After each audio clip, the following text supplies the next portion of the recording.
Воведување на зелената нафта и исплата на субвенциите ќе бидат едни од главните приоритети на Министерството за земјоделство во следниот период.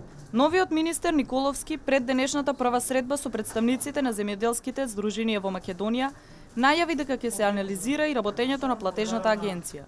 Денес поканивме голем број на представници со цел да поразговараме околу сето она што се проблеми, околу сето она што ги тангира сите земјоделци. Сметаме дека само со еден ваков интензивен, постојан, конзистентен диалог, искрен и одговорен за секој едно прашање, ќе наоѓаме решенија на проблемите.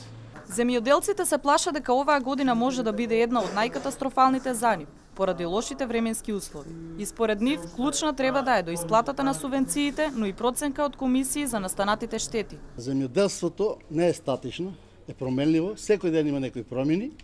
Колку се почести контактите и колку е подобра комуникацијата со Министерството, толку поголем успех ќе имат и ние, а ќе имат и они. Се зависи како ќе не сврати новиот министер, дали нашите предлози ќе бидат конструктивни. Од Федерацијата на фармери со став дека минималната цена на пченицата треба да е 12 денари, а не 8 како што е во моментов.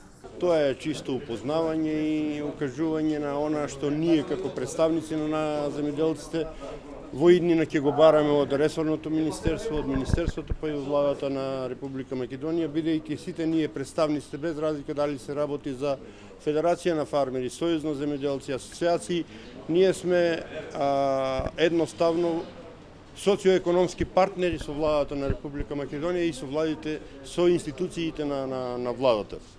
Министерот Николовски смета дека ќе треба повеќе време за согледување на реалната состојба во земјоделството и решавање на проблемите, а дотогаш нема да дава конкретни одговори.